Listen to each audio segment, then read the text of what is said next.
Salve, salve, chuchuzinhos do Papo de Gel, como é que estamos? Que satisfação, que alegria, que maravilha tê-los aí para mais uma aula de geografia, para trabalhar com que esses dois carinhas aí, ó, o menino e a menina, sim, salabim, bim, bim, bim, bim, bim. E aí um detalhe importante, el niño e la niña, esta aula será toda em portunhol, porque eu hablo muito bueno o portunhol. Não, falando sério, olha só, a gente vai trabalhar com esses dois fenômenos, 2023, 2024, estão previstos aí anos marcados pela ocorrência de El Niño. Então, pô, tem uma relevância gigantesca a gente entender esse processo, certo? Agora, ponto inicial, e é fundamental que tu lembre disso, para não sair falando besteira por aí, porque eu te conheço e tu é desses, tanto El Niño quanto Laninha são fenômenos atmosféricos, oceânicos, a gente vai entender isso melhor, mas são fenômenos naturais. A origem deles é natural. Não se entende perfeitamente qual é o motor, o gatilho que leva às modificações oceânico-atmosféricas que vão acarretar no El Niño e na Laninha, mas se entende o processo de funcionamento. Agora, se sabe que não é de origem antrópica. Tu não pode colocar o El Niño e Laninha no mesmo balaio de aquecimento global, de ilhas de calor, de, sei lá, de chuva ácida. Não dá. Isso aqui é um fenômeno natural. A gente vai ter populações peruanas no litoral peruano registrando variações de temperatura do Oceano Pacífico já em períodos pré-cambrianos, pré-colombianos. Pré-cambriano ia ser bonito, cara, não existia nenhuma humanidade. Mas enfim, já tinha esses relatos, esses registros de variações da temperatura do Pacífico no período pré-colombiano. Tá? Então não coloca isso no balaio da ação humana. Claro, as mudanças climáticas podem acabar modificando, intensificando as consequências do El Niño e da Laninha. Aí sim, a gente vai ver isso mais agora relacionado para 2023, tá? Bora então começar com o seguinte. Olha a manchete, El Niño começa antes do esperado e climatologistas preveem a chance de um super El Niño. Cara, e olha a reportagem, é lá de junho de 2023.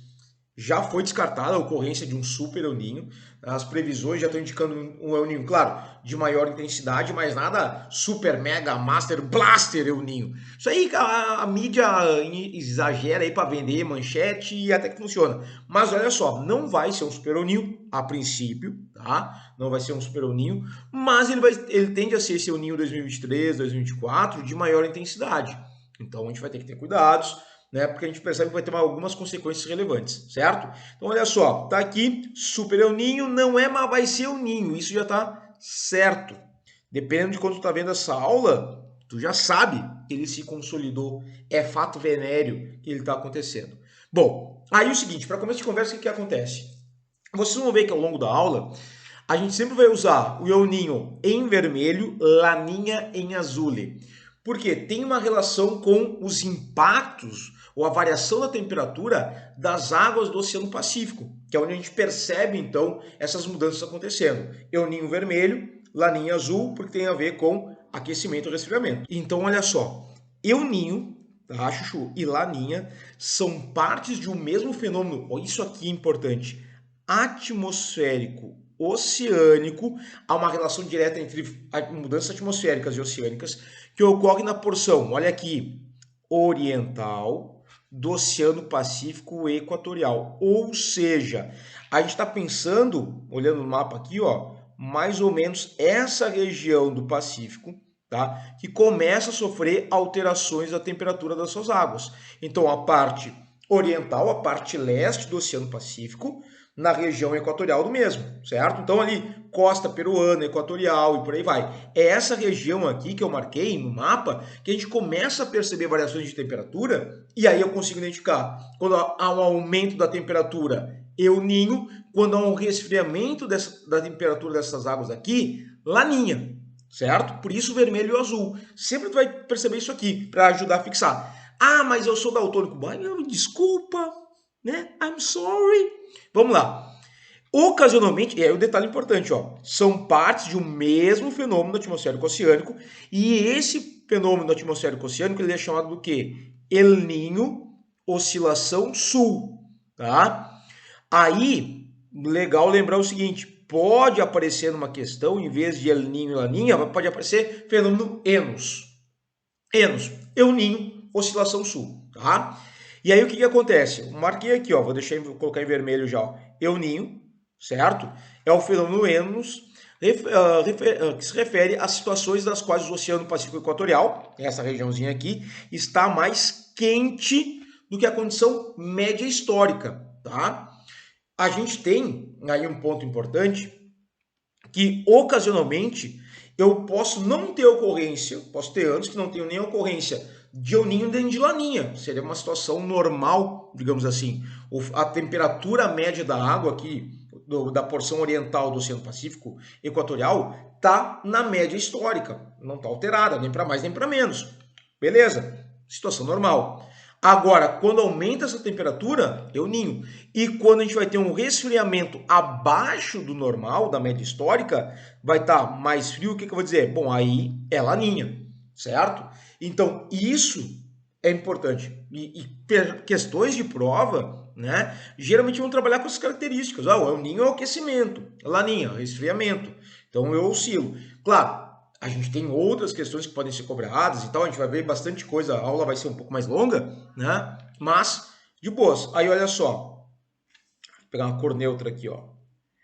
A mudança na temperatura do Oceano Pacífico Equatorial acarreta efeitos globais, que vai ser mais na parte final da aula, os efeitos, as consequências do El Ninho e da Laninha, nos padrões de circulação atmosférica, transporte de umidade, temperatura e precipitações. Ou seja, a gente vai ter impactos em escala global. Alguns lugares vão ter aumento das precipitações, algumas regiões vão ter redução das precipitações. Algumas regiões vão ficar mais quentes, outras mais frias. E a gente começa a alterar um padrão de circulação atmosférico em escala global. Cara, e isso é interessante perceber. Quando a gente tem uma situação de El Ninho e de Laninha, a gente está impactando o planeta. Claro, algumas regiões mais, outras menos, mas o planeta inteiro.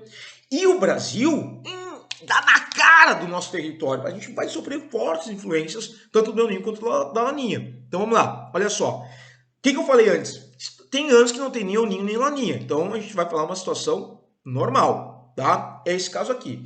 Aí repara esse bloco diagrama, tá? Ó, América do Sul. Vou voltar aqui, ó. Mais ou menos é um bloco diagrama pegando isso aqui, ó. Pega mais ou menos isso aqui. Tá em 3 dimensões, então dá uma inclinadinha e por aí vai. Ó, América do Sul aqui, América Central, América do Norte. Aqui Austrália, Oceano Pacífico. Essa linha aqui, linha do Equador e por aí vai, tá? Então vamos pegar numa situação normal, o que está acontecendo? De boas? Normalmente, se não tem El Ninho nem Laninha acontecendo, é isso que rola no Oceano Pacífico. No hemisfério sul, os ventos alísios, e aí os ventos alísios, aqueles ventos importantes que a gente tem, ventos constantes, ventos alísios, eles vão em direção à linha do Equador, ao Equador térmico, melhor dizendo. A gente pode chamar esse Equador térmico de zona de convergência intertropical, que é aquela área próxima à região de 0 grau, de latitude 0 grau, que tem as maiores médias térmicas do planeta. Então é o Equador térmico ou zona de convergência intertropical. Lembra, Chuchu, que os ventos alísios vêm tanto do hemisfério sul quanto do hemisfério norte. Então eles convergem para essa área de baixa pressão, que é a zona de convergência intertropical. Tá? Então os ventos alísios, eles sopram no sentido leste-oeste, por causa do movimento de rotação da Terra. Eles estão vindo em direção a essa região equatorial, mas pela rotação da Terra de oeste para leste, eles vão sofrer uma curva para oeste, vão ser jogados para oeste, tá? Com velocidades médias de 15 metros por segundo. Ventos alísios, tá? Eles estão vindo, e aí eles estão marcados aqui ó, em vermelhinho, tá? Seriam esses ventos alísios aqui, 15 metros por segundo. Essa é a velocidade desses caras, tá? Mais ou menos isso. Então eles estão vindo para cá, tanto do hemisfério norte. Claro, aqui a imagem fica ruim de representar, mas eles estão vindo tanto do hemisfério norte quanto do hemisfério sul, são jogados para o oeste. E o que acontece? Nessa lógica, eles vão estar empurrando a água que tu tem na água superficial do Oceano Pacífico na direção oeste. Então, é como se tu tivesse uma piscina, né, com água aqui assim, tu coloca um ventilador, um mega blaster ventilador aqui e liga ele no 2, velocidade 2. E ele vai empurrando. E aí esse vento vai fazer o quê? Vai empurrar essa água superficial para cá. Então é mais ou menos isso que está acontecendo com os alísios. Eles estão empurrando as águas superficiais do Pacífico na direção oeste, certo? O que acontece? Qual é a primeira consequência disso? a gente vai ter isso aqui, ó. A profundidade do Pacífico na costa australiana é, em média, 50 centímetros superior à profundidade média do Pacífico junto à costa sul-americana. Né? A gente vai ter um desnível d'água. Então, o Oceano Pacífico, digamos assim, ele é um pouco mais profundo lá na costa australiana que na costa sul-americana. Porque o ventilador, os alísios, estão empurrando essas águas em direção à Austrália. E elas vão se acumular onde? Vão se acumular aqui assim, isso é uma primeira consequência. Tá?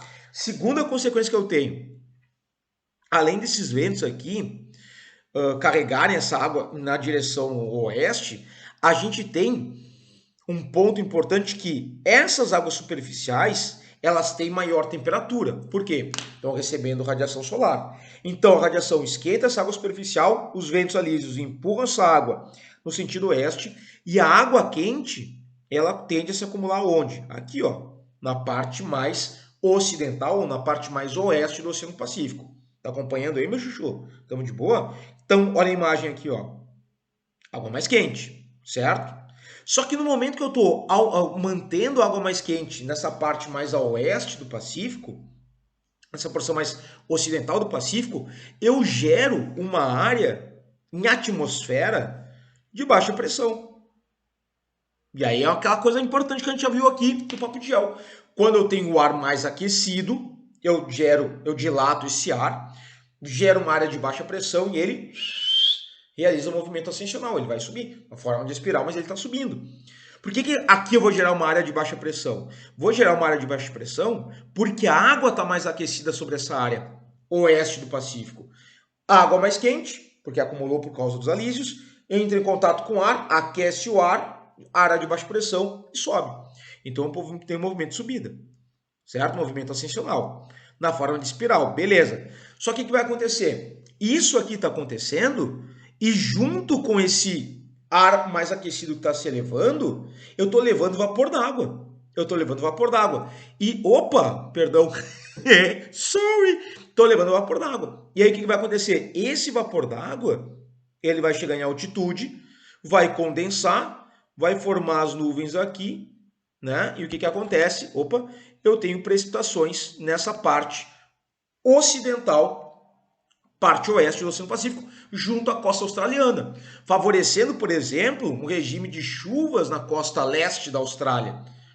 A parte do litoral leste da Austrália tem fortes precipitações, tem um clima mais chuvoso. Pô, lembra? A Austrália tem grandes desertos. A parte leste da Austrália tem um clima mais chuvoso. Por quê? Tem influência dessa dinâmica oceano-atmosférica que a gente está vendo aqui. Certo? Beleza. Foi. Aí o que acontece? Então, olha que loucura. Tu já tem a influência da dinâmica atmosférica com os alísios, influenciando na dinâmica oceânica, que volta a influenciar a questão atmosférica. Loucura! É isso. E é lindo demais. Lindo demais. E aí esse ar mais frio sobe, desce aqui, e né, movimento descensional, é a chamada circulação de Walker, tá? Beleza, é a célula de circulação de Walker. Show. Aí eu tenho um outro ponto que é o seguinte, olha só. No momento que essa água ela está vindo, está sendo empurrada para o oeste por conta dos alísios, a corrente fria de Humboldt, ou corrente do Peru, tá? Ela vai ter uma força, né? A sua participação ali, a sua ação, ela vai ser facilitada. Ela vai passar junto aqui à superfície, tá? E eu vou promover um fenômeno chamado de ressurgência. Bom, antes da ressurgência, de eu falar ressurgência, eu quero falar com você sobre um termo que não está na imagem, mas dependendo da prova que tu vai prestar de vestibular, esse termo pode aparecer, tu tem que estar ligado. Que é a chamada termoclina, certo? Chuchu, a termoclina nada mais é que o limite entre as águas mais quentes e mais frias. É como se fosse, claro, não é um limite bem definido. Terminou água quente, começou água fria, não é. Mas é um ponto médio na transição entre a água mais aquecida e a água mais fria. Voltamos. Como os alísios estão empurrando esses ventos em direção ao oeste, lembra lá da situação que a gente falou, da analogia? Tem a piscina, ventilador, velocidade 2, empurrando, né, as águas na direção oeste. eu começo a acumular água mais aquecida, aonde? Aqui, ó. Essa água aquecida vai se acumulando e vai fazendo tipo uma gangorra. Vai acumulando água quente aqui e água fria começa a vir para cá, ó. Né? Começa a erguer desse outro lado. E aí eu tenho, junto a isso, a corrente de Humboldt passando aqui assim, corrente marítima fria, movimento no hemisfério sul é no sentido anti-horário, então ela faz esse movimento saindo das regiões próximas à Antártica, costeia a parte oeste, o litoral oeste da América do Sul, e isso vai gerar ressurgência, porque essa água fria, ela avança, ela está subindo, e quando ela sobe, meu chuchu, o que ela acontece? Ela vai trazer, tá, uma série de nutrientes para essa região aqui, ó. Ela carrega das profundidades do oceano uma série de nutrientes. E aí, quem é que gosta desses nutrientes? Os plânctons.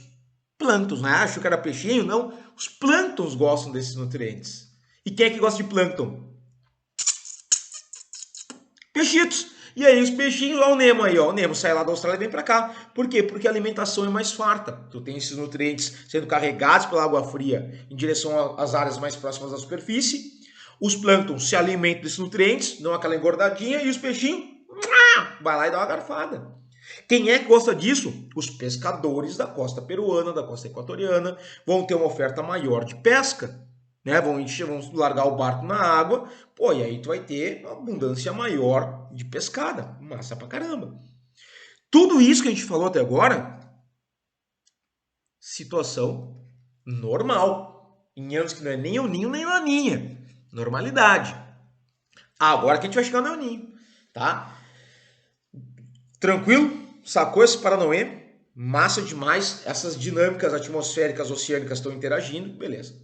Acontece, meu chuchu, que em alguns anos, e aí vamos pegar até a canetinha vermelha, para lembrar que é calor, anos de El Ninho, essa relação atmosférica e atmosférica oceânica se altera.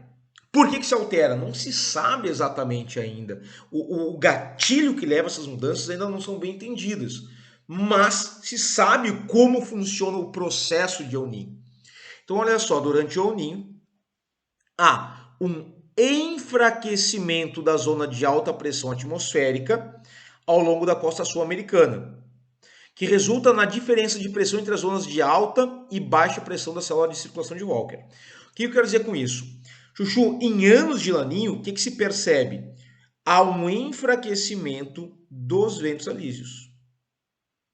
Os ventos alísios perdem força. Lembra que a gente falou antes? Que eles iam uma média de 15. Lembra da piscina? Vamos voltar à situação da piscina. Piscina, ventilador, situação normal. Situação normal. Ventilador, piscina, ventilador, velocidade 2.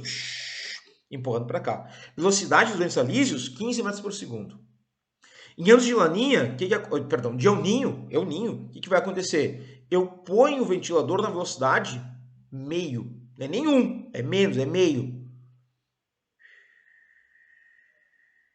Ventinho fraco, michuruba, tá? Essa velocidade dos ventos alísios, ela vai ficar em torno de 1, isso aqui era para ser 1 metro por segundo, tá? E em algumas situações, olha só, em algumas situações a gente pode ter ocorrência da alteração da direção dos alísios nessa região do Pacífico. A tendência, a gente viu antes da situação normal, é de leste para oeste. Ocasionalmente, os alísios perdem tanta força que eles vão vir no sentido contrário, eles vão vir de oeste para leste.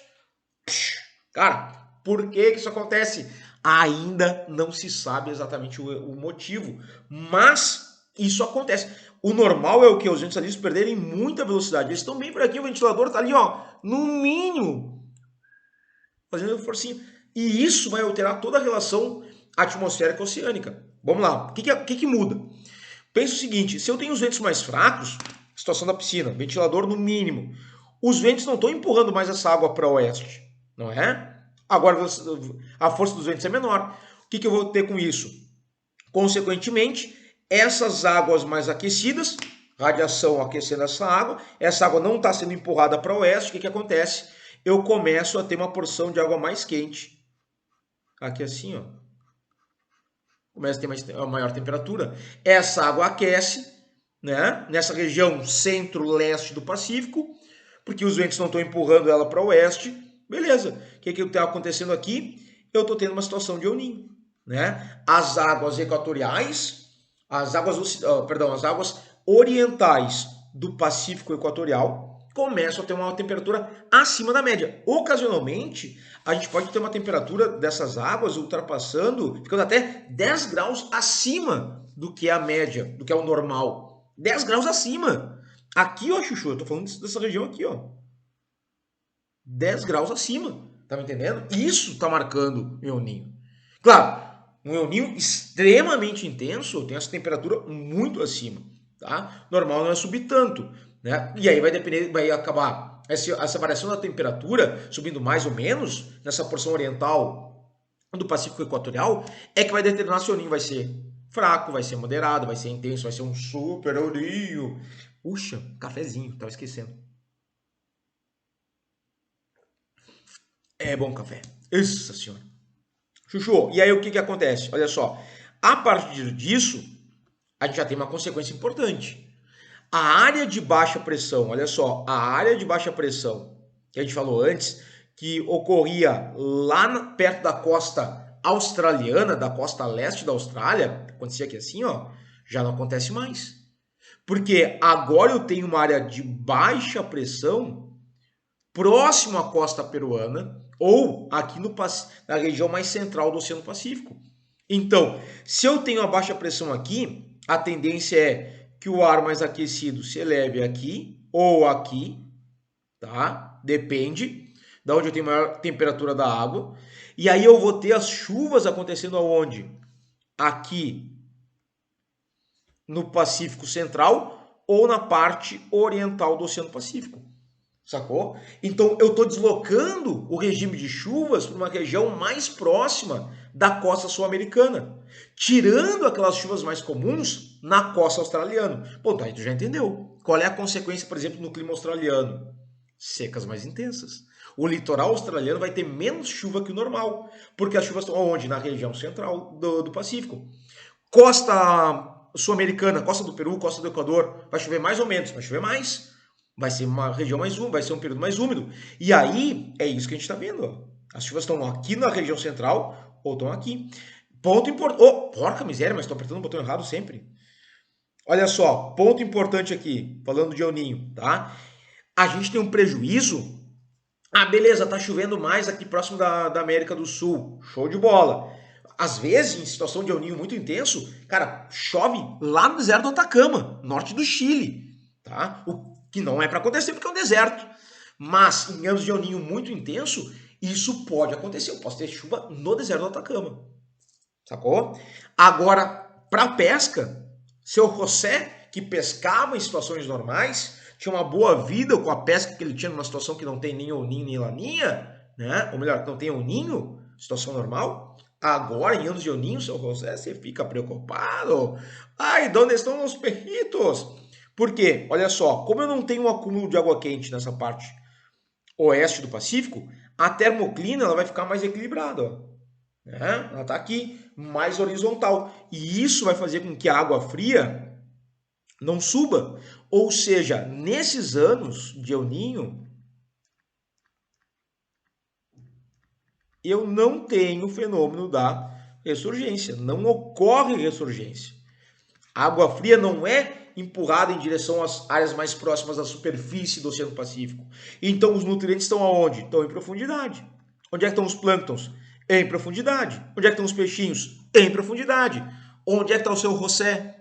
Desesperado no boteco, enchendo a cara, porque como é que eu vou manter minha família? Né? Porque ele não tem pesca, a pesca está sendo prejudicada. Então, nesse caso aqui, em anos de El Niño, eu tenho uma redução, por exemplo, na pesca nessa costa sul-americana. Show de bola? Situação de El Niño. Tá, agora, tá, mas qual é a frequência que acontece El Niño, Laninha? Eles acontecem todo ano, não acontece todo ano? O que que acontece? Chuchu, o El Niño, ele é mais frequente que a Laninha, tá? Então, e não tem, a gente não percebe assim uma periodicidade na ocorrência desses fenômenos. Então, não é que num ano não tem nada, a situação normal, aí é o ninho, aí é a laninha, aí volta de novo, o ninho, normal, eu ninho, laninha, normal, eu ninho, laninha. Não, a gente tem uma variação às vezes muito assimétrica entre esses processos. Então, eu tenho uma situação no ano que não tem nenhum deles, aí depois eu vou ter uma situação de El Ninho, passam 2, 3 anos de El Ninho. Normalmente, né? O El Ninho ele tem uma duração ali de 1 ano, 2 anos. Aí depois vai ter uma situação de Laninha. Aí depois nenhum deles, situação normal, normal. El Ninho, Laninha, Laninha, Laninha, El Ninho, normal, normal. El Ninho, Laninha, Laninha, El Ninho, normal, normal. E tipo, não tem uma periodicidade. Isso dificulta também os estudos sobre o fenômeno, tá? Mas eles acontecem ali com uma duração em torno, né, de 1, 2 anos, ocasionalmente 3 anos, ali um pouco, os mais extensos vão durar até 3 anos. O El Ninho é muito mais frequente que a Laninha, por exemplo.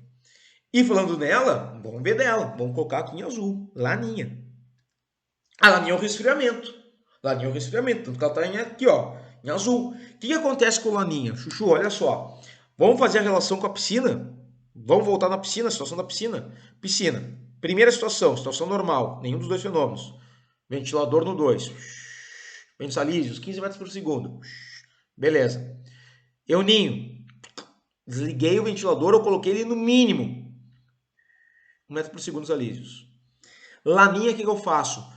Velocidade 5. Creu, creu, creu, creu, creu, creu, creu, creu, creu. Lembra do creu, velocidade 5? Chuchu, coloca na velocidade máxima, triplico a velocidade turbo, Velozes e Furiosos. E eu tenho um vento gigantesco. Eu amplio a velocidade dos ventos. Nossa, me cuspi todo aqui. Eu amplio a velocidade dos ventos alísios. Eu vou ter esses ventos alísios numa velocidade em torno de mais ou menos 25 metros por segundo. Eles estão muito mais rápidos. E aí, pensa comigo. Se eu tenho esse ventilador no máximo, os ventos alísios estão vindo com mais força e, consequentemente, eles vão empurrar. Eita, vão empurrar mais água quente, essa água quente, para mais oeste. Vão ter mais força de empurrar essa água para o oeste, não é?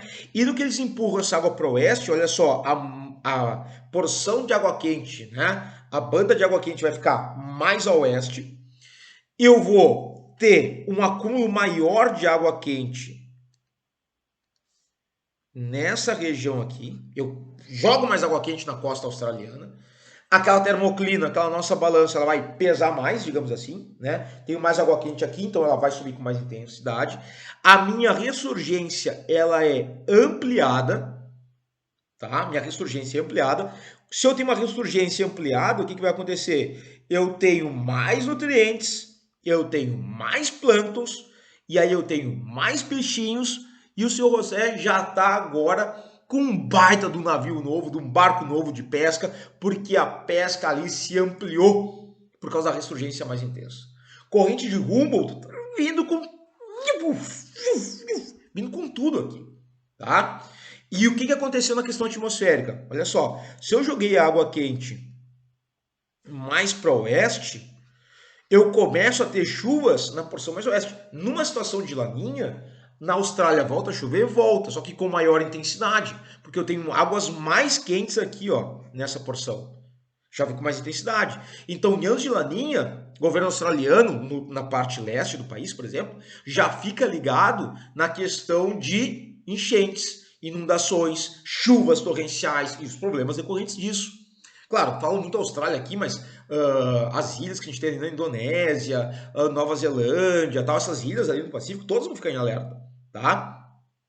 Em contrapartida, como eu tenho mais água quente sendo acumulada nessa porção aqui, o que acontece? Eu tenho mais água fria por causa da ressurgência mais intensa nessa porção aqui, ó. Então a laninha, quando essas águas estão mais frias, é porque a ressurgência foi mais intensa. E essa ressurgência mais intensa porque os ventos ali estão mais fortes, né? E aí eu tô tendo mais chuva aqui e aqui na costa leste costa oeste da América do Sul, vai ser mais seco que o normal. Essa dona Laninha, safadinha, tá? Chuchu, ou seja, a gente está tendo uma relação direta entre o oceano e a atmosfera. Bom, mas aí, vamos para as consequências, tá? Chuchu, então pensando primeiramente nos efeitos do El Ninho, mas peraí, pausinha pro café. Já tá frio? Ai, tá bom, né? Tá bom, mas tá frio. Bom, primeiro consequência do El Ninho em escala global. Depois a gente vai falar das consequências no território brasileiro, tá? Mas primeiro é o Ninho. Então repara, lembra que a gente falou? Vou trazer aqui, ó, vou pintar aqui essa região mais de vermelho, maiores temperaturas aqui, só para relembrar, El Ninho aquecimento dessas águas, certo? O que a gente está vendo? Olha só, mais chuvoso e quente, costa oeste da América do Sul, chuvoso e quente, ou aqui no Pacífico Central. Repara que eu tenho uma região mais seca nessa área aqui, ó. Então, aqui em Anos de El Ninho, essa região sobre a Indonésia, aqui Filipinas, Brunei, ó, se torna mais seco, né? Mais chuvoso aonde? Centro do Pacífico e costa leste, tá? Aí repara aqui, ó, seco na Austrália, seco na Nova Zelândia. É isso, é porque a gente tem essa concentração. E aí, interessante perceber que, olha só, nos meses de verão, isso aqui, junho, julho, agosto, vou colocar aqui do lado, ó, é verão para o hemisfério norte e inverno para o hemisfério sul, certo? Repara, verão para o hemisfério norte tem um clima lá na Ásia, que é um clima importantíssimo, que é o clima de monções. Que, aliás, já devia ter feito mal sobre monções aqui, não fiz. Mas, enfim, que é o clima de monções, que ele é marcado por uma sazonalidade pluviométrica. O verão no clima de monções é muito chuvoso e o inverno é frio. Ele vai acontecer ali no norte da Índia. E repara, eu tenho em épocas de El Ninho, ó, um verão seco no território indiano. Ou seja, o clima de monções é alterado, tá? Beleza? E aí depois eu tenho outros efeitos aqui, ó. Aqui tem o Brasil, né? Seco, que eu vou deixar para falar do Brasil depois, então não te preocupa, tá bom? E olha aqui, ó, chuvoso, ó. E aí os Andes ali, ó, os Andes, o deserto do Atacama, recebendo chuva. E isso é o Ninho. Tá, e a situação da Laninha? Vamos colocar aqui em azul. Laninha, vamos de azul. Olha a Laninha. A Laninha, o que que acontece? Resfriamento dessas águas aqui, certo? Coisas mais frias. Eu estou jogando água quente aonde? Ventilador mais forte. Estou jogando água quente nessa porção aqui. Aí repara, mais chuvoso. Se aqui é seco, em Anos de El Ninho, essa região aqui do Sudeste Asiático vai ser mais chuvoso. E aí repara que no verão do hemisfério norte, em anos de laninha, o que eu tenho? O regime de chuvas do clima monsônico vai se intensificar. Eu vou ter muito mais chuvas nas monções, que já é um clima extremamente chuvoso no verão, eu vou intensificar ainda mais em anos de laninha, tá? Beleza? E olha só, olha a região central do Pacífico, seco, né? Faz a comparação aqui, ó, Pacífico, em anos de El Ninho, chuvoso, né? E isso é importante porque nesse caso aqui, ó, em anos de El Ninho, nessa situação aqui, vou colocar em vermelho, em anos de El Ninho, o que acontece? Eu vou, como tem uma temperatura muito alta das águas aqui nessa região central do Pacífico, eu tenho maior evaporação, eu tenho mais chuvas, eu posso ter a formação aqui de ciclones tropicais, que no Pacífico são chamados de tufões. Lembra que no Atlântico são furacões, no Pacífico são tufões. Eu intensifico a ocorrência de ciclones tropicais. E aí que vão dar um susto, vão dar um cagaço lá no pessoal no pessoal no Japão, né, naquela parte das Filipinas e por aí vai, porque a tendência desses ciclones é fazer esse giro no sentido horário no hemisfério norte e anti-horário no hemisfério sul. Da mesma forma que, olha só, quando eu tenho anos de laninha, eu já diminuo violentamente a minha probabilidade de ocorrência de ciclones tropicais no Pacífico. Agora, eu aumento a probabilidade de ocorrência de ciclones tropicais aonde? No Índico. Aí eu tendo a ter ciclones aqui, ó. Ciclones tropicais com maior intensidade no Oceano Índico. Porque a umidade, lembra? A laninha são os ventos mais fortes. Eu estou jogando água quente que consegue ultrapassar e jogar a sua umidade aqui para o Pacífico, perdão, aqui para o Índico. E aí eu tenho o aquecimento das águas, eu tenho a probabilidade de aumentar ainda mais a ocorrência de ciclones tropicais no Índico. E aí quem é que se apavora? Especialmente essa galera aqui da costa leste africana, Madagascar, Moçambique, né? Porque a tendência aqui é, no Índico, é movimento. No hemisfério sul, um movimento anti-horário do caminho desses ciclones tropicais. Sacou? Rapaz! O pessoal enlouquece. Mas pera aí que não acabou. Porque tem os efeitos aqui no Brasil. Vamos de El Ninho. Opa, vamos de El Ninho. Quando a gente está trabalhando com o El Ninho, Chuchu, qual é que são as consequências que a gente vai ter aqui? Olha só, o El Ninho ele vai trazer, tá? Então, pensa, El Ninho, Pacífico mais quente, certo? Mas em ano de El Ninho, que está mais quente o Pacífico, o que tende a acontecer? A temperatura média na América do Sul ela vai se elevar um pouquinho. Então, em anos de El Ninho, as temperaturas médias na América do Sul ficam um pouco acima do normal, tá? Bom, com isso o que vai acontecer? Olha só, eu tenho na Amazônia diminuição das precipitações e seca, tá?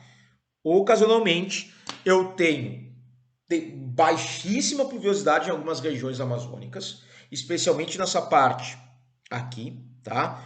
Roraima, essa parte mais próxima a Pará e por aí vai. Por quê?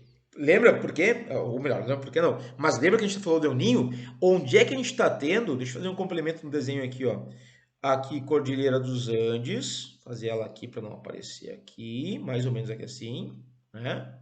Cordilheira dos Andes. Aí eu tô tendo a área de baixa pressão aqui, ó. Baixa pressão tá aqui, junto à costa peruana e equatorial, certo? El Ninho, aquecimento, águas mais quentes aqui e o bagulho tá acontecendo. Ou seja, por que eu vou ter menor precipitação aqui na Amazônia? Porque como eu tenho uma área de baixa pressão, essa área de baixa pressão é uma área de atração de ventos, eu estou puxando a umidade daqui da Amazônia para essa região aqui, certo? Então é como se fosse um aspirador de umidade. Eu diminuo a média de chuvas aqui. Eu continuo tendo elevada evapotranspiração, eu continuo tendo alta evaporação da água, só que ela está sendo puxada com mais intensidade para essa região aqui, ó, da costa peruana, da costa equatorial, certo? Ah, mas e os rios voadores?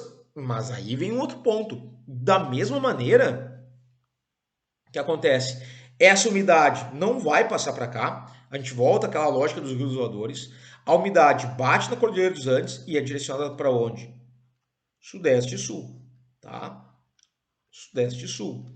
Aí o que acontece? Olha só, a gente vai ter aqui, especialmente no sul do Brasil, chuvas intensas de maio a junho na primavera, enchentes e temperaturas mais altas. E aí tem um ponto.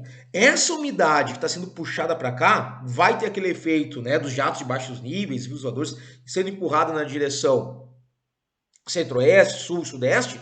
Olha o centro-oeste, tendência a chuvas acima da média, tá? Por quê? Porque tu tá puxando mais água lá da região norte. E, ao mesmo tempo, a região sul vai se apavorar com isso, porque tu tem mais umidade vindo da região norte e, ponto importante, a temperatura tá mais alta aqui, certo? Com isso, nós chamamos quem? Ela, a MPA, Massa Polar Atlântica. A massa polar, ela surge ali na região da Patagônia Argentina, próximo à Península Antártica, e ela faz o caminho do quê? Ela faz o caminho em direção aqui, à região equatorial. Então ela vai fazer esse caminho aqui, ó, ela vem para cá, costeia o litoral brasileiro, ou faz esse caminho aqui, ó, tá? Ou faz esse caminho aqui, certo? Você já viu aqueles mapas das massas de ar do Brasil, tu tá ligado o que eu tô falando. Agora, o que que acontece? No momento que eu tenho uma situação de El Niño, essa temperatura está mais quente, essa massa polar, ela chegou aqui, encontra um ar mais quente, o que que acontece? Eu tenho as chamadas chuvas frontais sendo mais intensas. Por quê? Porque essa frente fria, essa massa polar, ela não consegue avançar. A temperatura média no sudeste, no centro-oeste, no sul, está maior que o normal. Então é como se fosse um paredão mais resistente ao avanço da frente fria. E aí o que, que acontece? Essa frente fria vem, encontra o ar mais quente e ela não consegue avançar. Ela não consegue avançar, ela não consegue avançar. E eu tenho chuvas frontais. Chuvas frontais. Chuvas frontais que eu posso chamar de estacionárias. não avança. E aí aquela massa polar que chegou primeiro ali, gerou chuva, ela já tá perdendo força, mas daí tá vindo outra massa polar. Pá! Chuvas frontais, e ela não consegue avançar, não consegue avançar. É um paredão, e aí tu vai ter a região sul, chuva, e chuva, e chuva, e chuva, e chuva. E o pessoal se apavora, né? Aí, por exemplo, se essa massa polar não avança, eu vou ter no sudeste uma redução das chuvas, por exemplo. Vai diminuir um pouquinho a média pluviométrica. No Nordeste, secas severas. O que é seca severa no Nordeste?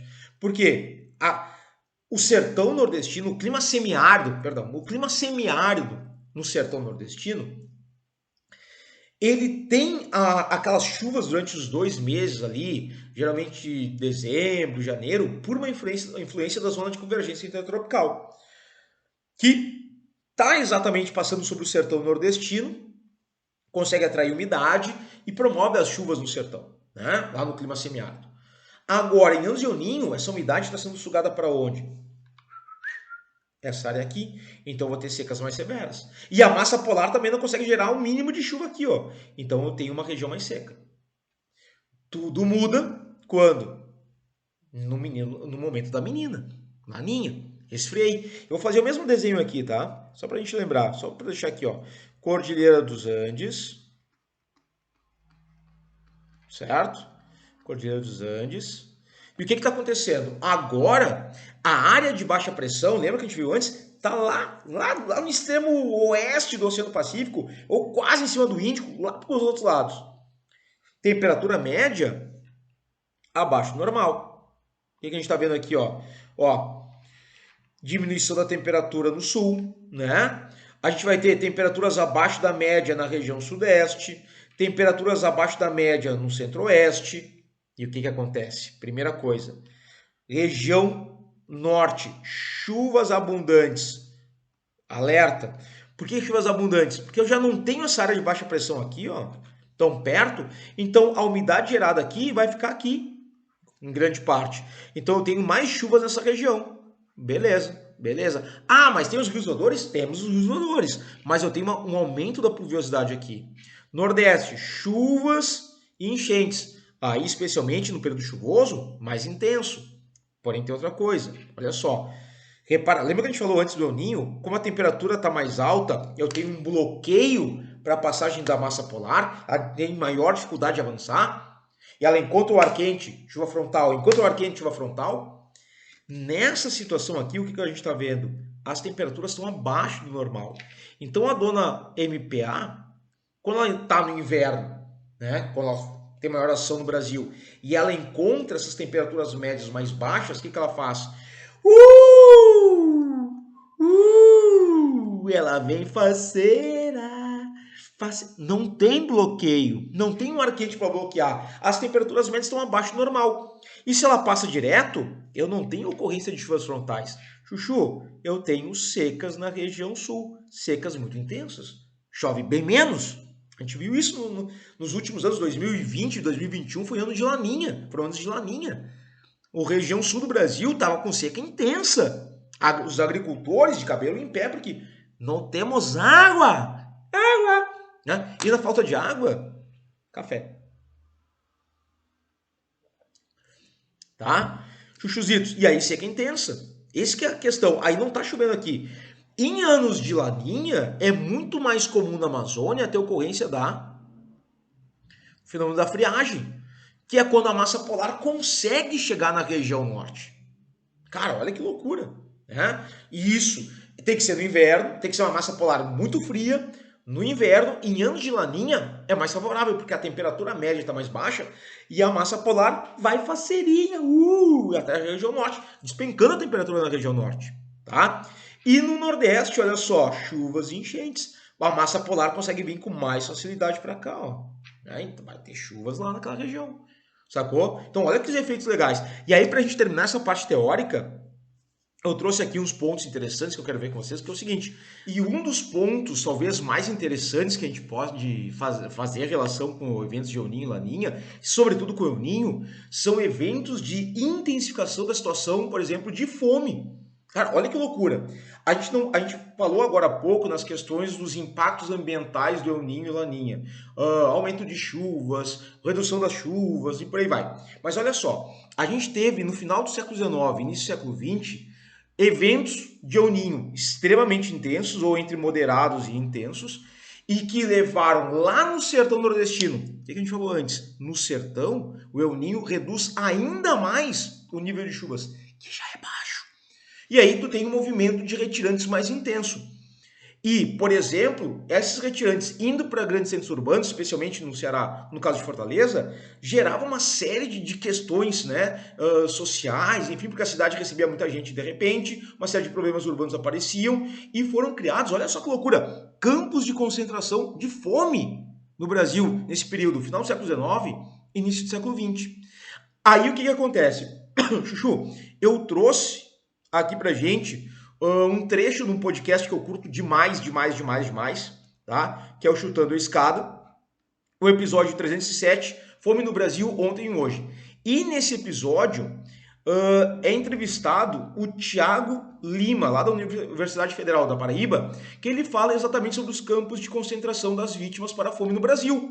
Trouxe um trecho, dá uns 5 minutos aí, eu vou ficar quieto, tá? Vou ficar quieto, vou deixar vocês escutarem e depois a gente volta, tá? Escuta com atenção que é massa demais. Falar sobre essa grande seca de 1877, que é o ponto de partida para se chegar nos campos de concentração, tá? O que aconteceu? Em 1877, a gente teve a pior seca já registrada no Brasil. Essa seca produziu, só no Nordeste, mais de 500 mil mortos, certo? Então, hoje a gente tem 650 mil mortos por Covid no Brasil, no século XXI, um país de 200 milhões de habitantes, e no século XIX, exclusivamente no Nordeste, 500 mil pessoas morreram de fome. O que é morrer de fome? É você morrer de inanição, morrer de cólera, é você morrer caminhando, tentando chegar em Fortaleza, tentando chegar numa capital, aí você morre no meio do caminho de exaustão, né? Isso que é morrer de fome, não significa só morrer de inanição, é morrer de tuberculose, né? Não é só morrer de inanição, tá? E os que sobreviveram fugindo do sertão rumo a Fortaleza, eles chegaram aos milhares em Fortaleza e a cidade ficou tomada, a cidade ficou bagunçada, a cidade tinha 27 mil habitantes e quando esses retirantes chegaram lá, a cidade passou a ter 100 mil habitantes, né? Então isso destruiu a cidade, foi um caos, o pessoal teve explosão de doenças transmissíveis, etc. Acabou a seca, o pessoal volta para o sertão, a grande maioria, né? Uns poucos ficam lá em Fortaleza, tudo bem. Aí em 1915, em 1898, você tem uma outra grave seca no Brasil, essa é pior ainda, morrem 1 milhão de nordestinos nessa seca de 1898, né? Curiosamente, os brasileiros não sabemos disso, né? A gente acha que a Guerra do Paraguai foi a que a Covid matou muita gente e tal, né? Mas a fome tá aí matando com muito mais eficiência, né? Em 1898 teve uma outra crise dessas, tal. E aí em 1915 acontece uma grande seca novamente, é o 15 do livro da Raquel de Queiroz. E com a experiência histórica da grande seca de 77 e da do final do século XIX, o que a prefeitura de Fortaleza faz? Ela cria um campo de concentração na cidade para que os retirantes que chegassem lá não ficassem perambulando pela cidade e nem se aglomerassem em favelas e barracos. Então ela monta um campo, cerca aquele negócio, assim, cerca e só cerca, não tinha nem teto direito, né? E aí as pessoas que vão chegando do interior vão para lá e ficam presas no campo. Elas podem sair para trabalhar, algumas podem sair para pedir, para mendigar, mas elas não sabem se vão poder voltar de novo, né? E aí o campo, ele vira o campo de concentração, agora me falha o nome, não sei se é Alagados ou Afogados, acho que é Alagados. Pela música do Paralamas, eu chutaria Alagados, hein? Pois é, né? Não tinha nem feito essa referência ainda, mas talvez seja por aí mesmo, viu? Enfim, aí morre muita gente dentro do campo de concentração, porque se você junta as pessoas esquálidas, sem água, sem banheiro e sem teto, o que vai acontecer? E você dá uma ração de comida por família por dia, comida estragada, comida podre, o que vai acontecer é que essas pessoas vão morrer lá dentro. E foi isso que aconteceu. Aí acabou a seca, né?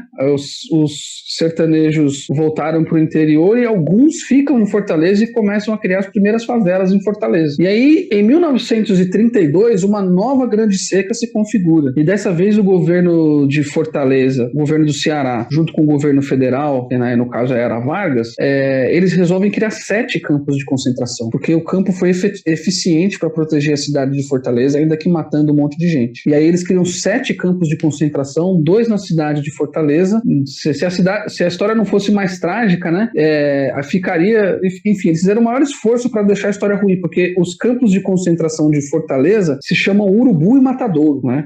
E mais 5 campos de concentração maiores fora de Fortaleza para impedir as pessoas de chegarem às grandes cidades mesmo. Nessa época já tinha mais linha de trem, então era mais difícil de as pessoas morrerem no meio do caminho. E aí esses brasileiras e suas crianças ficaram presos nesses campos de concentração, nessa seca que foi de 32 a 33. E muita gente morreu mesmo.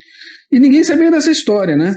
Um dos motivos para isso é que os campos de concentração eles eram feitos de madeira. E aí, quando acabava a seca, eles mandavam o pessoal embora, eles tocavam fogo em tudo, inclusive na documentação, né? Mas um desses campos foi feito nas instalações de alvenaria do que ia ser uma barragem para combater a seca, né? Que é o campo de Patu. E aí, nisso, eles não conseguiram botar fogo, certo?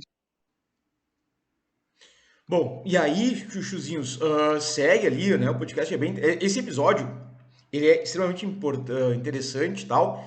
E eu deixei aqui marcado as datas de seca que o Thiago Lima se refere na fala dele, nesse trecho da fala dele, tá? E a gente volta para aquela imagem que a gente estava vendo antes. Anos de ocorrência do El Ninho. Repara, aqui tudo bem, eu peguei essa tabela aqui do CPTEC-INPE, né? Eles não têm anterior aqui a 1895.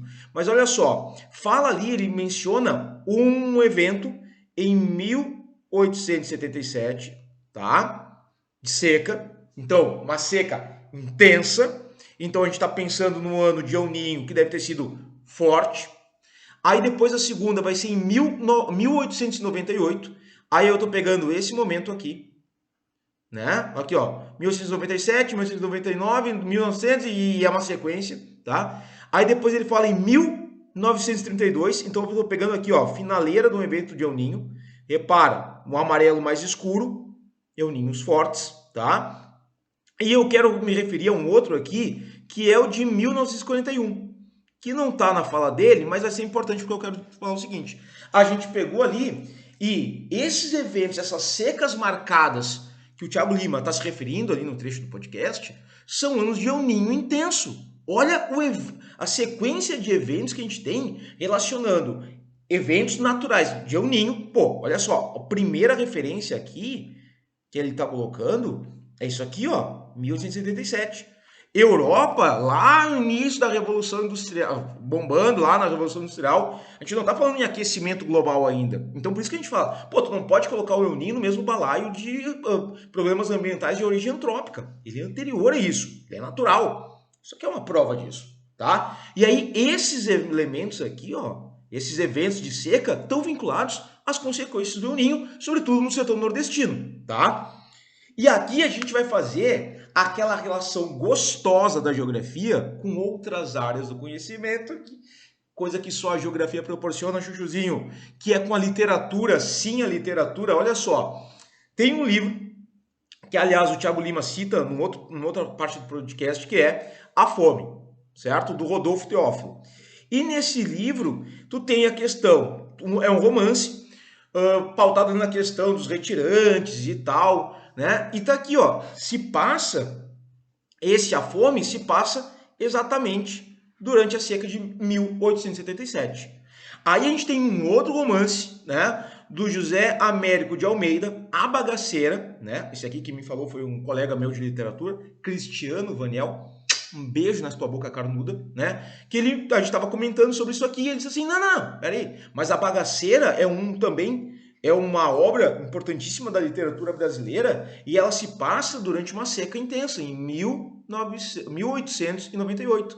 Ou seja, tá pegando esse evento aqui, ó. A gente tem A Fome, do Rodolfo Teófilo, durante esse evento de El Ninho. A Bagaceira conta lá a história de retirantes, se passa contextualizado nessa segunda grande seca. Então tu tinha, né? E aqui é mencionado no 15 da Raquel de Queiroz, talvez o mais famoso dos livros que a gente tem aqui, que vai se pegar aqui, ó, esqueci de marcar, ó, 1915, ó, né, que o Thiago Lima tinha se referenciado. Tu tem a obra, né, primeiro livro da Raquel de Queiroz, está ali falando e menciona a questão dos campos de concentração de fome, tá mencionado no livro dela. Cara, olha que loucura, a literatura, eventos de seca intensa relacionados com o El Ninho. Isso é ouro puro, tá? E eu marquei aqui 1941, e eu vou até deixar marcado em outra cor, porque a gente vai ter também em 41 um evento de El Ninho intenso que traz, a gente mencionou muito até agora, né, os efeitos da seca mais intensa no Nordeste. Mas a gente tem que pensar que está acontecendo efeitos do El Ninho também no Sul. Então, por exemplo, o El Ninho de 1941, para quem é de Porto Alegre, vai lembrar não, né, porque não estava mais nem vivo, mas tem na memória histórica da cidade a grande enchente desse ano. Olha só, enchentes que inundaram no centro de Porto Alegre. Isso aqui é a região central, o centro histórico de Porto Alegre. Essa imagem aqui de baixo. Tem o mercado público de Porto Alegre e do lado do mercado público, isso aqui não é rio, isso aqui é o centro. Tem rua aqui embaixo. E os caras estão de barco, tá? Daqui a pouco tem alguém pescando ali, mas tu tinha um barco andando no meio do centro histórico de Porto Alegre, né? Que hoje tem a Rua da Praia e tal. E por que está inundado? Porque a gente teve em 41 um evento no El Ninho mais intenso. Olha só, secas no Nordeste, muita chuva no Sul.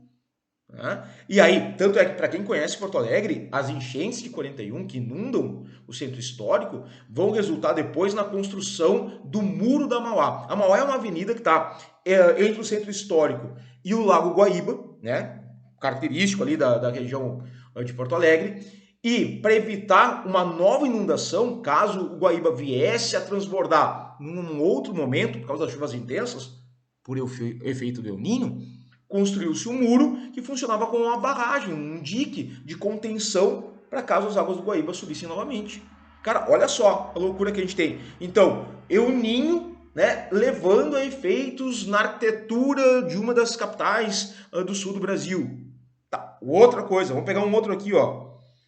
El Ninho de 2009 a 2010, moderado. Mas para quem é de Santa Catarina, por exemplo, tá ligado. Blumenau, Gaspar, lá no Vale do Itajaí Sul, sofreu nesse ano com grandes inundações. Chuvas frontais estacionárias sobre Santa Catarina, especialmente sobre o Vale do Itajaí, que já tem todo um relevo que direciona as águas para o vale, né, do Rio Itajaí, para o Rio Itajaí. E aí, ocupações urbanas irregulares, proximidade dos rios, e aí o Rio Itajaí transborda com excesso de chuvas, inundações. A gente vai ter inundações, a gente vai ter deslizamentos de solo, morro vindo abaixo, especialmente com a população mais pobre que ocupa as áreas de encosta. Então, cara, são eventos marcantes que a gente tem. Né? Claro, mas tá deixando a laninha de lado. Não, a laninha também vai trazer suas consequências, né? Mas eu quis trazer esses eventos de El Ninho que são marcantes, né? Estão marcados na literatura brasileira e que muitas vezes a gente entendeu? A fome, a bagaceira, o 15 da Raquel estão lá. A Raquel. A intimidade da Raquel. Tá? Estão marcados ali falando de seca, mas, cara, essa seca ela vai ser mais intensa por conta da ocorrência do El Ninho. Lindo demais, né? Cara, isso é coisa que só a geografia proporciona. Por isso, olha aqui, o que está escrito aqui do lado? O que está escrito aqui do lado? Geografia é vida, tá? Chuchus, reitoria? E em 2023, o que vai acontecer? 2023, previsão é o quê? Ano de El Ninho. Dá uma olhada aqui no mapa, ó. Austrália, aqui Indonésia, tal, América do Sul, América Central, México, legal. E olha as temperaturas aqui, ó. Ó o vermelhito. O que o vermelhito está indicando? Temperatura mais elevada. Então, essa aqui é a porção que a gente tem oriental das águas do Pacífico Equatorial. Tá mais quente que o normal? El Niño, o menino. Sim. Agora, eu quero que vocês acompanhem comigo, tá? O El Ninho, até aqui, ó, em outros eventos mesmo intensos, como os de 82, 83, 97, 98, o que acontece? O El Ninho era a principal área de aquecimento anômalo dos oceanos do mundo, tá? Na faixa equatorial do Pacífico, essa região aqui. Isso, olha só, não está ocorrendo em 2023. Presta atenção aqui que é importante. Nesse momento, além do forte aquecimento do Pacífico, águas dos oceanos estão superaquecidas. Saca essas imagens. Em várias partes do mundo, com grandes ondas de calor marinhas atingindo diversos oceanos ao redor do planeta. Há grandes anomalias positivas de temperatura no mar no Atlântico Norte, no Mediterrâneo, que não dá para ver aqui, mas seria mais ou menos aqui assim, tá? E no Pacífico Norte. Chuchu, olha só, ano de El Ninho lá em 97. Repara, El Ninho, tá aqui ele, ó. Mas o resto, águas levemente aquecidas, mas nada demais. El Ninho 2023, tá? O que está se percebendo? Olha a temperatura aqui mais quente, El Ninho aqui marcado, mas olha o Atlântico Sul, olha o Pacífico Sul, olha o Pacífico Norte, bem mais quente. Olha o Atlântico Norte. Então, assim, a ocorrência de furacões no Oceano Atlântico deve ser extremamente violenta. Olha o Mediterrâneo. Ah, isso pode estar relacionado com aquelas com as mudanças atmosféricas, as mudanças climáticas? Provavelmente. E aí a gente lembra, a gente teve em 2023, junho de 2023, o ano mais quente, julho de 2023, o ano com as temperaturas mais elevadas da história, que já tem registro. Foi no meio do ano de 2023. Cara, e aí tu tem águas aquecendo. As consequências desse aquecimento para corais, animais marinhos, flora e fauna marítima é muito grande. Tu altera... Havaí, por exemplo, agora está em chamas, porque tu começa a ter uma série de consequências. E aí, nesse clima pré-apocalíptico, né, a gente vai fazer o quê? Vamos para os exercícios. Achou que não ia ter exercício? Achou errado, Ottawa. Ottawa que é a capital do Canadá. Cuidado. Vamos lá, olha só. O vestibular lá do Ceará. Vendo a avó sair do quarto do santuário, Conceição, que fazia as tranças, sentada numa rede, ao canto da sala, interpelou-a. E nem chove, hein, mãe Inácia? Já chegou o fim do mês. Nem por você fazer tanta novena. Dona Inácia levantou para o telhado, levantou para o telhado os olhos confiantes. Tenho fé em São José, que ainda chove. Tem-se visto o inverno começar até em abril. Bom, Chuchu, olha aqui, de onde que é o trecho do livro. Chora. Certamente uma das principais características do clima semiárido do Nordeste brasileiro é a forte irregularidade sazonal e temporal associada ao comportamento dos sistemas oceano-atmosfera, que afeta as relações entre o clima, a vegetação e o ciclo da água. Beleza. Considerando esses processos, pode-se afirmar corretamente que... Vamos lá. Letra A. O Enos, não falou em El Ninho nem Laninha, falou Enos, tu já sabe o que é. Tem induzido a ocorrência de formação de padrões sistemáticos regulares anuais na circulação atmosférica nos últimos 100 anos e, como consequência, observa-se um aumento da precipitação em grandes extensões do globo, principalmente nos trópicos, subtrópicos e extratrópicos da América do Sul, Europa e no norte da Ásia. Aí, primeira coisa, olha só, Chuchuzinho, eu nem me lembro onde é que são, vai chover mais, vai chover menos, América do Norte, América do Sul, meu Deus. Peraí, lembra que a gente falou que não existe uma periodicidade na ocorrência do El Ninho, Laninha, ou situação normal? E aí ele está falando o seguinte, padrão sistemático, regular, anual na circulação atmosférica. Não. Se tu tem aqui no texto introdutório, né, uma irregularidade sazonal e temporal, como é que tu vai dizer que tem um padrão sistemático regular anual? Não pode? Tá incoerente com a pergunta. Tchau pra ti. B. Laninha e El Ninho, o menino e a menina, são partes do mesmo fenômeno atmosférico oceânico que ocorre no Oceano Pacífico Equatorial e na atmosfera adjacente, ou seja, na atmosfera logo acima, denominado Enos, El Ninho, oscilação sul. Nos períodos em que o Pacífico Equatorial está mais quente, pode ocorrer episódios de El Ninho. Calor El Ninho, o menino é quente. E quando a região do oceano apresenta temperaturas mais frias, ocorre o episódio da laninha. Menina é fria, perfeito. Letra B é a nossa resposta. Tá? Vamos ver o que diz a C. O gradiente de anomalias na temperatura do Atlântico tropical, tá? Intensifica a ação dos alísios, aumentando a acumulação de águas mais frias, além de controlar a posição latitudinal da ZCIT, zona de convergência intertropical, que é o principal responsável pelo regime de chuvas no Ceará. Tá, beleza.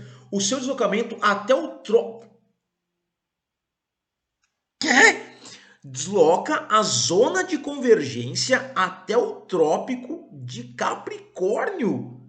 Não, tá louco? A zona de convergência, que é o equador térmico, tá? Claro, ele tem uma oscilação em direção ao hemisfério que tá verão, né? Quando é verão no hemisfério norte, vai ficar um pouco mais pro norte, verão no hemisfério sul vem um pouco para cá, fica oscilando. Mas para chegar no trópico, não, né? Aí tu forçou. De resto, a alternativa ali tá de boas, né? Questão de ação dos alísios, zona de convergência, é o que vai levar as chuvas na região do sertão nordestino e tal.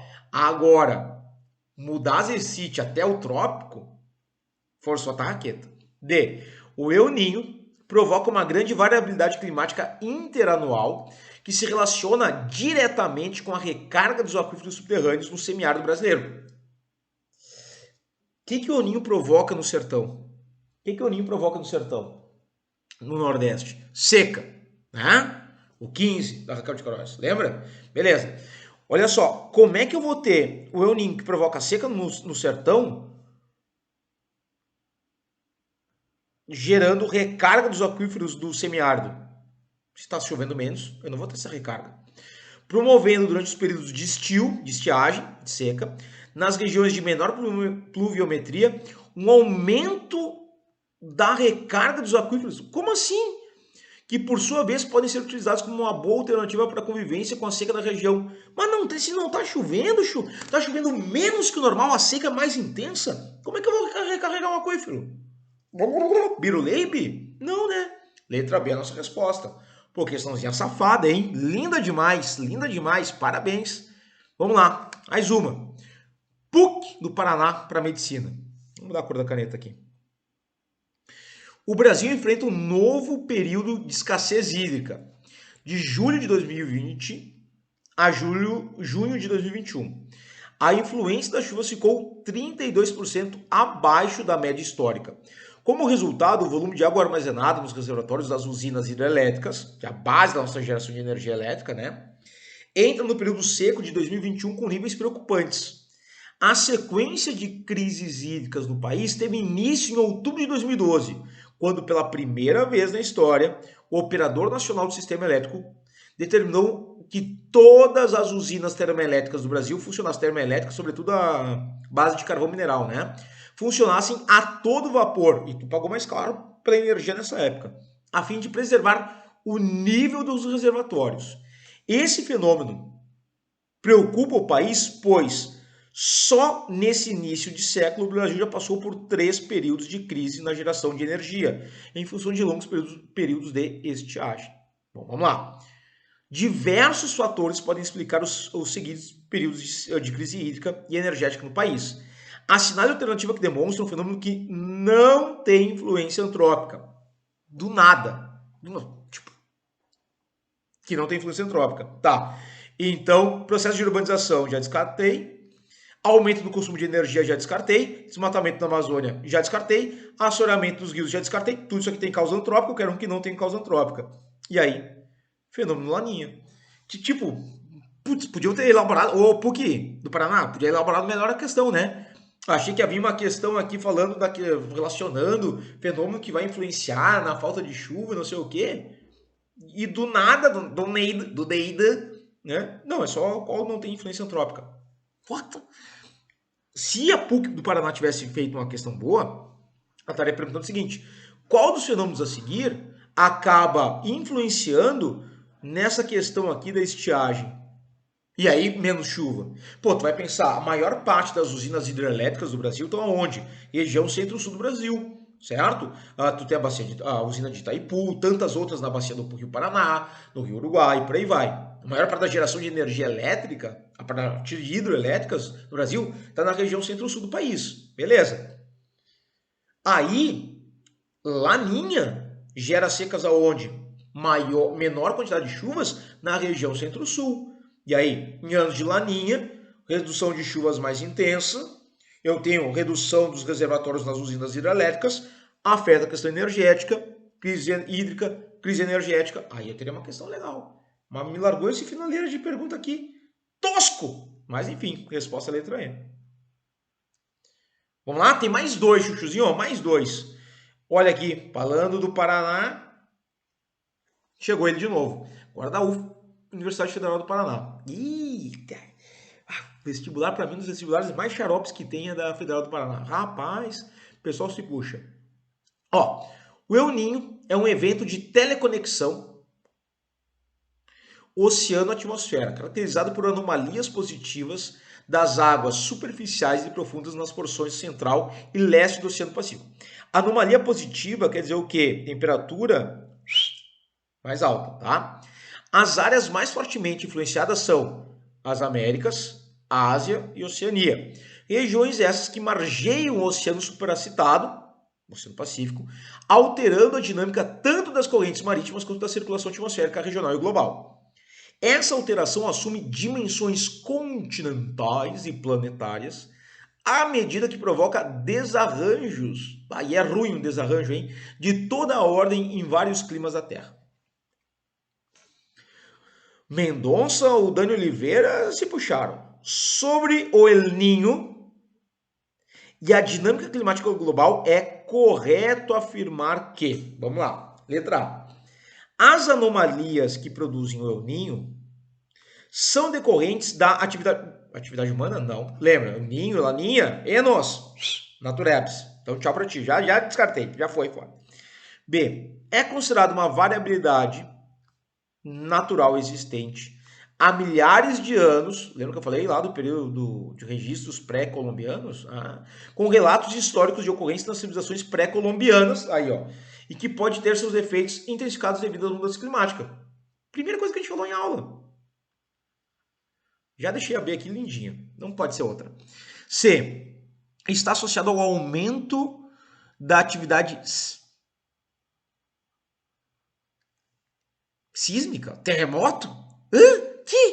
No Oceano Pacífico Equatorial, que emite grande quantidade de calor no solo oceânico, provocando o aquecimento das águas superficiais. Tipo, não, é uma relação atmosfera-oceano. Que abalo sísmico, caramba. Sai pra lá, ô namoro. D. Tem relação direta com o aumento do fluxo de raios cósmicos. Olha aí, falei do namoro aqui em cima, aqui chegou o surfista prateado. Durante os períodos de baixa atividade solar. Pô, se é baixa atividade solar, como é que eu vou ter aumento do fluxo de raios cósmicos? Vou ter aumento de fluxo de raios cósmicos quando eu vou ter maior atividade solar, permitindo maior entrada desse tipo de radiação no nosso sistema. Puta, que viagem, o cara tava muito louco. É o responsável pela existência do clima semiárido. Oxe, o El Ninho é o responsável pelo semiárido no sertão nordestino? Não. Até falou da célula de Walker. Da célula de Walker, tá? Mas não. Responsável, caramba. O clima semiárido do sertão nordestino tem outras questões. Tem uma influência no planeta Borborema, tem uma célula de alta pressão em altitude, que é uma extensão da célula de alta pressão dos Açores ali que influencia, tá? Nada, a origem não é o El Ninho. O El Ninho, a Laninha, modificam o regime de chuvas na região do sertão, beleza? Mas responsável? Não, resposta ali era a B. Pô, a banca aí da Federal do Paraná tava bem louca quando fez essa questão. Vamos lá? Vamos para a última? É o quarto? Então é o último. Olha só, o último exercício, tá? Tu tá fazendo de sempre, né? Tu para o exercício, para o vídeo, faz o exercício e depois vê se bateu, né? Ótimo. Então vamos lá. Unesp. Ô papai. O mapa... Vamos mudar a cor da caneta.